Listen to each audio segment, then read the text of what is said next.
Bem-vindo à nossa última aula dessa matéria, o Reino de Deus. E essa aula de hoje é trazendo o entendimento da cultura do reino hoje, neste momento em que nós estamos vendo hoje, neste momento contemporâneo, pós-moderno, é aqui e agora. Refletir sobre a cultura do reino hoje significa perceber o quê? Que a mensagem de Jesus ela ainda continua radicalmente sendo contra a cultura. Por quê?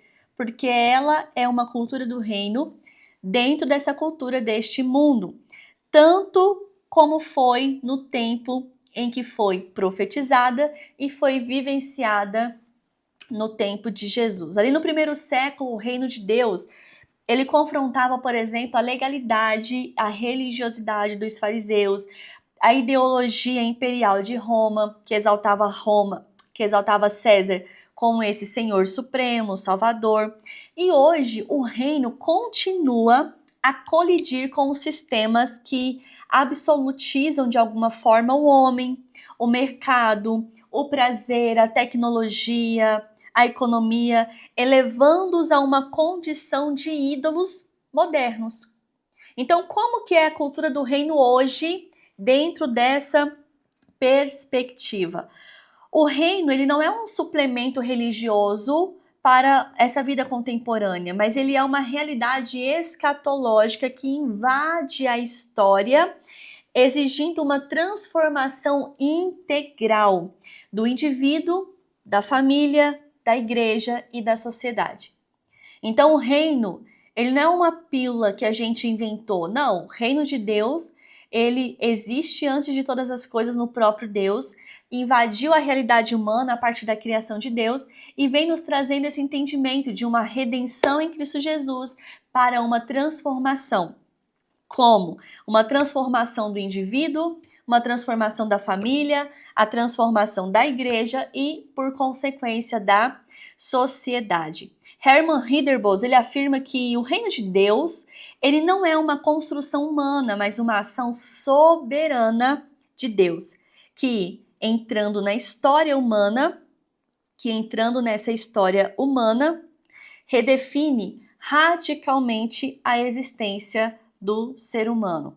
E essa redefinição, ela atinge diretamente a nossa atual cultura, questionando então as suas bases, os seus fundamentos, as suas estruturas e também oferecendo uma alternativa que aponta para a nova criação da era vindoura.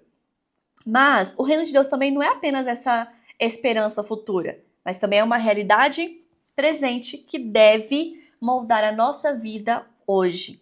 Jesus declarou que o reino de Deus já havia chegado com a sua pessoa e com a sua obra. Marcos, no Evangelho de Marcos, capítulo 1, versículo 15. O tempo é chegado, dizia ele, o reino de Deus está próximo. Arrependam-se e creiam nas boas novas. Isso significa que os discípulos, eles são chamados, todos nós discípulos, somos chamados a viver de acordo com os valores do reino nesse tempo presente, manifestando a justiça, o amor, a fidelidade, mesmo em meio a uma sociedade totalmente corrompida. E a cultura do reino, hoje, ela se revela com as nossas escolhas éticas, no uso do tempo, no uso dos bens, no uso das palavras, em como os cristãos se relacionam com a família, com o trabalho, com a sociedade. Viver o reino de Deus, então, simboliza e sinaliza essa nova criação, mesmo em meio a este velho mundo. N.T. Wright, ele diz que viver o reino hoje é antecipar a vida do futuro no presente, tornando-se então um sinal do novo mundo que Deus inaugurou em Cristo Jesus. Nós vamos ver agora o reino de Deus diante do secularismo contemporâneo. Esse, de fato, meus irmãos, é um dos maiores desafios da cultura atual, o secularismo, que busca de todas as formas expulsar Deus da esfera pública e reduzir a nossa fé a uma mera experiência privada e individual. Na prática, nós vivemos em sociedades que organizam as suas estruturas como se Deus não existisse. Nós vemos isso ao longo da história. Vocês verão isso um pouco mais a fundo na aula de cosmovisão cristã.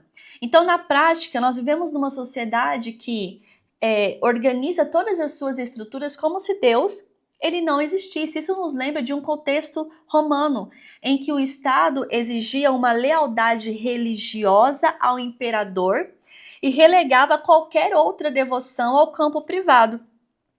Da mesma forma, hoje, falar de Cristo, que Cristo é o Senhor, que Cristo é o Salvador, não é apenas uma questão espiritual, mas é uma afirmação pública que confronta totalmente esse mito da neutralidade. A neutralidade, meus irmãos, não existe. É um mito que grupos ideológicos tentam nos fazer engolir de forma seca, porque não existe neutralidade. Todos nós carregamos uma cosmovisão, a forma que nós enxergamos o mundo, vivemos e reagimos perante ele.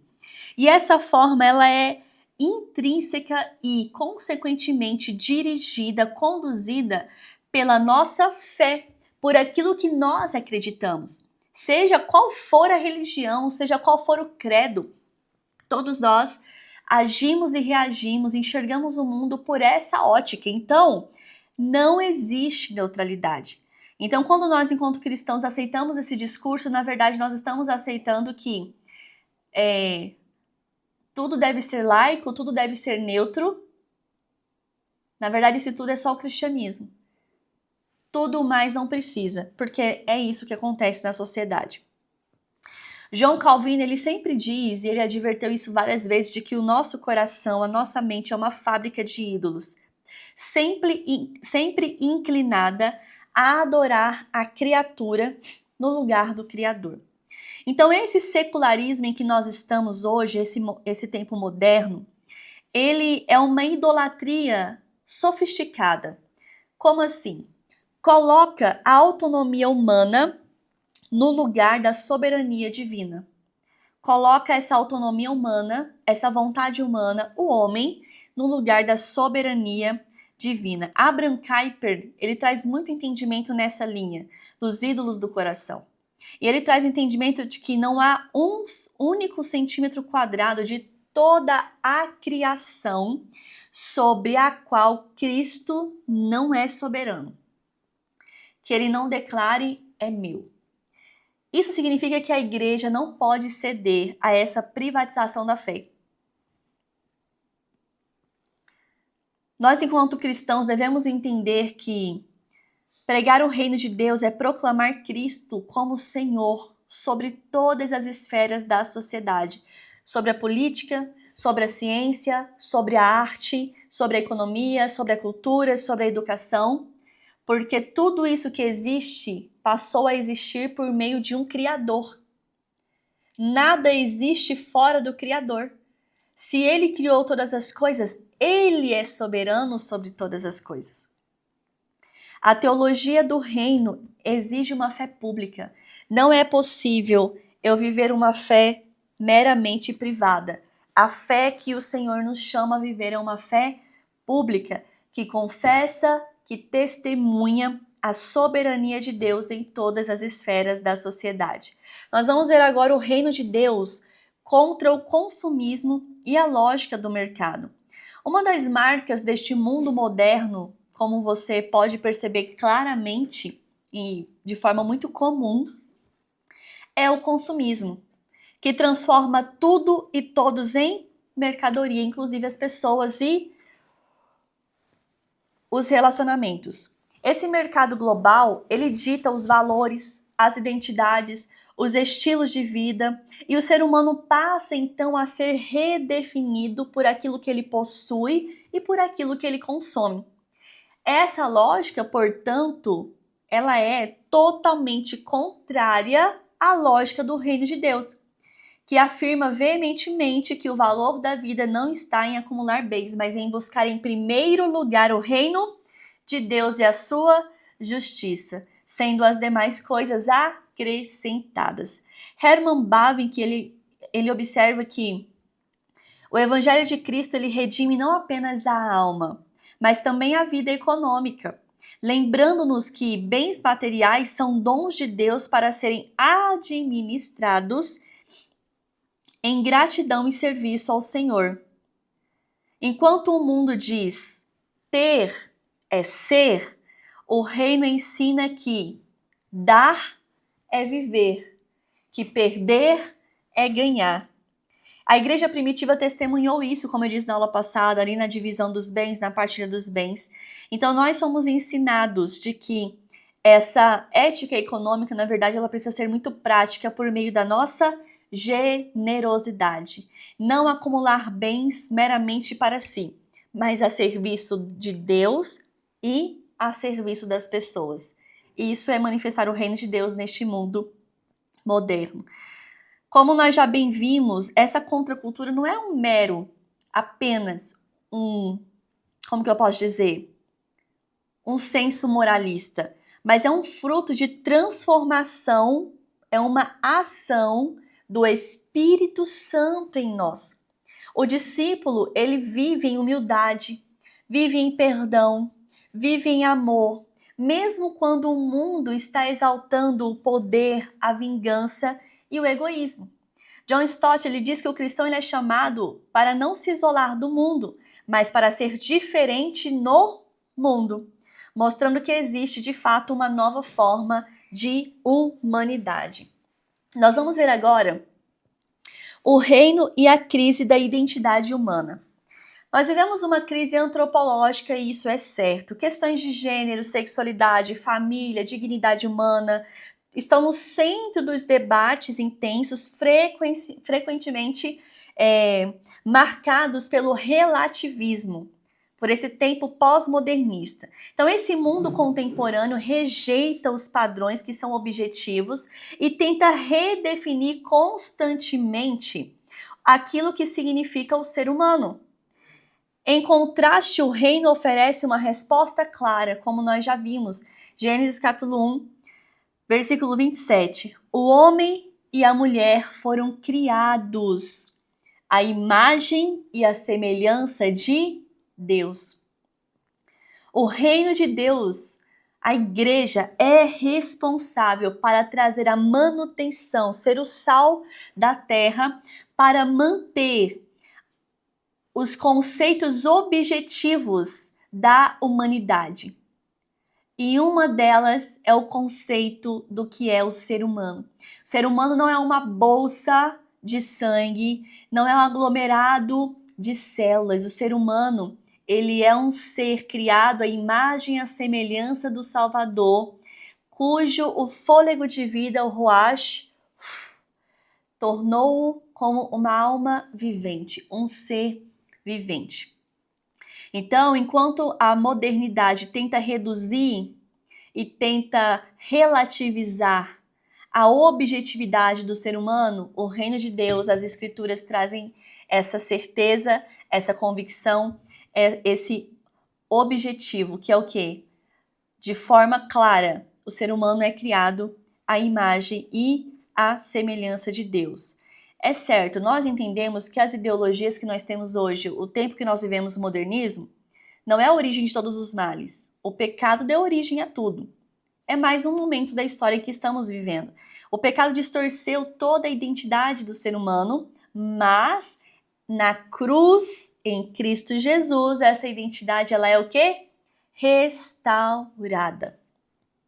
Então essa é a visão teológica do reino de Deus na modernidade. Essa restauração do que foi perdido por meio da cruz de Cristo Jesus e essa manutenção na sociedade, em todas as esferas e em todos os conceitos que são antropológicos aqui da Bíblia, que dizem respeito à origem de todas as coisas.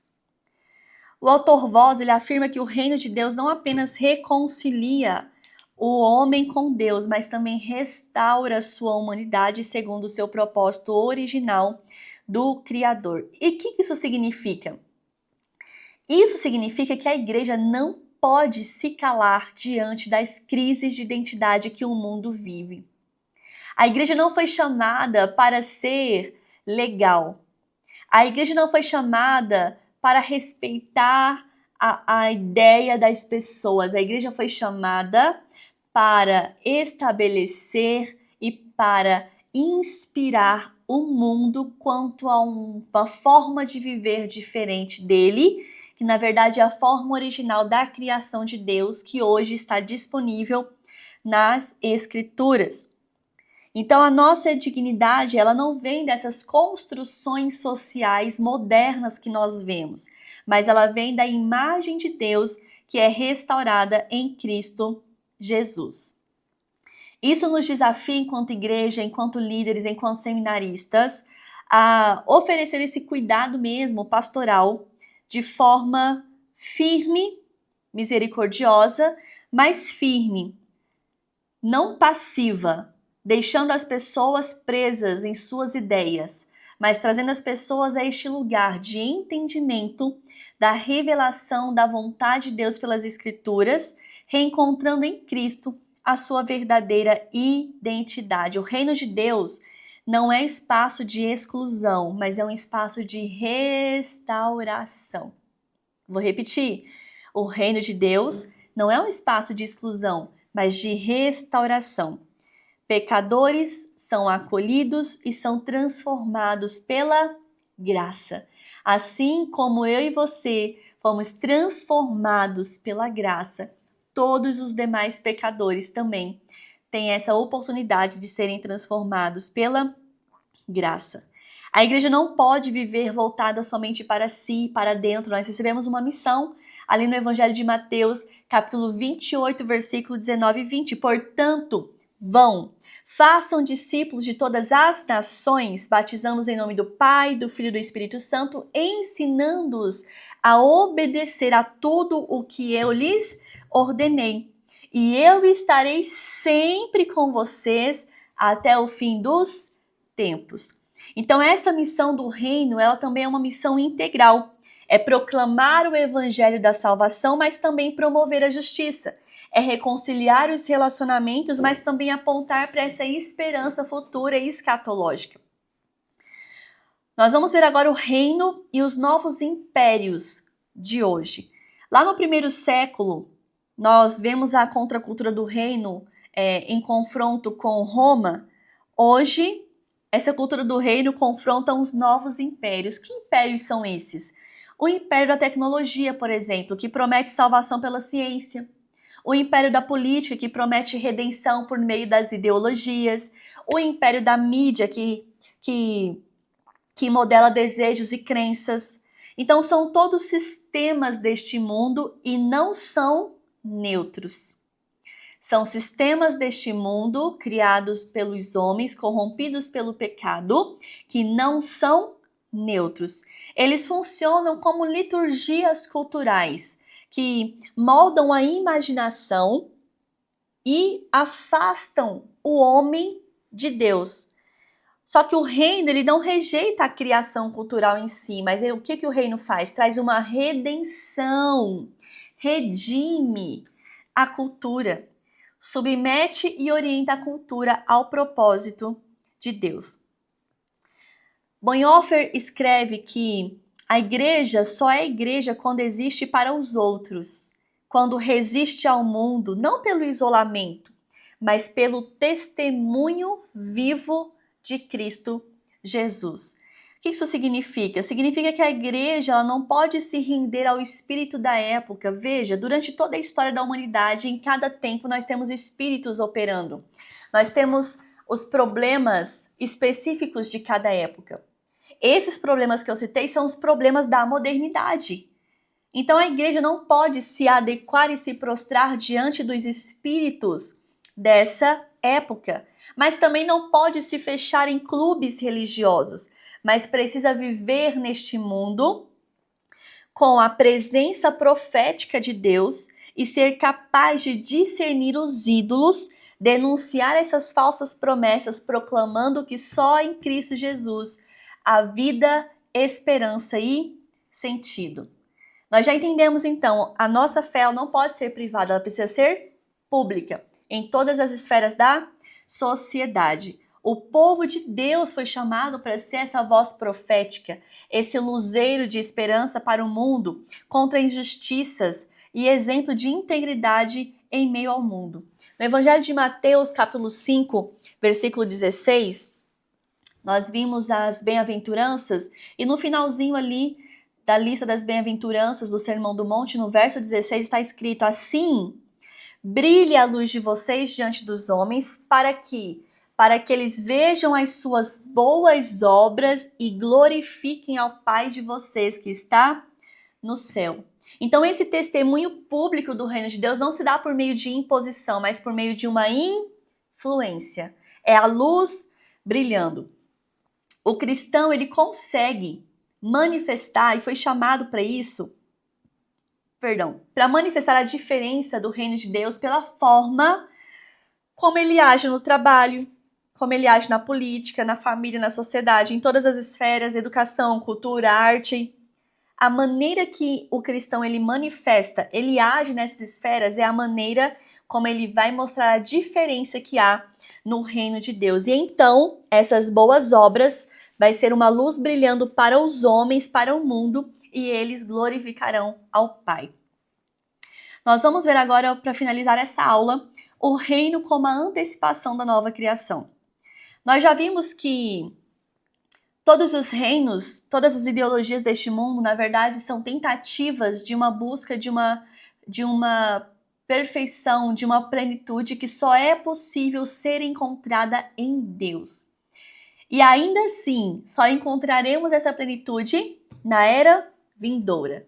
Aqui e agora, nós vivemos uma expressão do reino de Deus, mas ele será plenamente vivido e manifesto na era vindoura de forma escatológica. A cultura do reino hoje, ela não é uma utopia, mas ela é essa antecipação do futuro.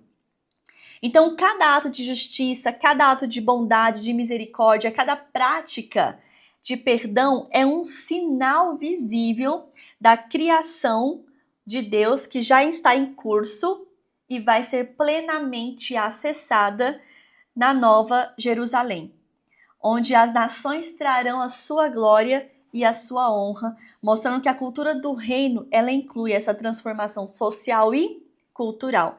Embora nós vivamos em meio a essa tensão escatológica do já e ainda não, a igreja foi chamada para ser essa embaixada do reino de Deus em todas as eras, em todos os momentos históricos da humanidade, inclusive agora, nesse tempo moderno. Como que nós podemos ver, então, e vislumbrar e viver essa prática do reino no nosso cotidiano? Para que essa matéria inteira, quase 20 aulas que você esteve comigo até agora, não seja apenas teoria, é necessário que você compreenda como viver o reino de Deus no seu dia a dia. Paulo escreve aos Colossenses, no capítulo 3, versículo 17, essa seguinte orientação: tudo o que fizerem, seja em palavra ou em ação, façam em nome do Senhor Jesus, dando por meio dele graças a Deus. Então, na prática, meus irmãos, viver o reino de Deus significa perdoar onde o mundo manda agir com vingança. Ser generoso onde o mundo diz que você deve ser egoísta. Trabalhar com integridade onde o mundo é corrupto. Proclamar Cristo onde o mundo se cala. É encarnar mesmo os valores do Evangelho em cada esfera da sua vida cotidiana. Simples assim. Agora o ponto é, como que eu vou conseguir viver isso? Você precisa conhecer qual é a vontade de Deus para essa prática diária, para essa vida diária. É por isso que você está aqui estudando o seminário teológico, para que você tenha conhecimento das Escrituras e assim possa viver o reino de Deus aqui e agora na sua vida. Timothy Keller diz que o reino de Deus é vivido no cotidiano quando a fé molda as nossas escolhas comuns. A cada ato simples se torna um ato de adoração.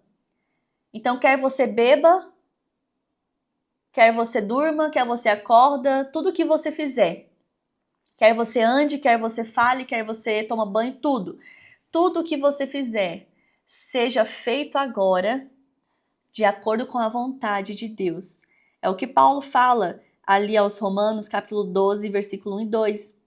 É sermos transformados pela renovação da nossa mente. Eu tenho a minha mente renovada quando eu trago um novo entendimento para ela. Então, essa nova estrutura, esse novo fundamento vai dissipando os sofismas e as mentiras que outrora estavam fundamentados em mim. Por isso que essa igreja tem tanto empenho e compromisso em ensinar a verdade das Escrituras. A Bíblia pura e simples para você. Para que você seja um agente do reino aqui na terra, seja relevante, útil para o Senhor aqui na terra, para que a sua vida em todas as esferas possa expressar quem Ele é e como funciona o teu reino. Então, de forma prática, a cultura do reino hoje, neste período moderno em que nós vivemos, exige de mim e de você, enquanto igreja, coragem, discernimento e fidelidade.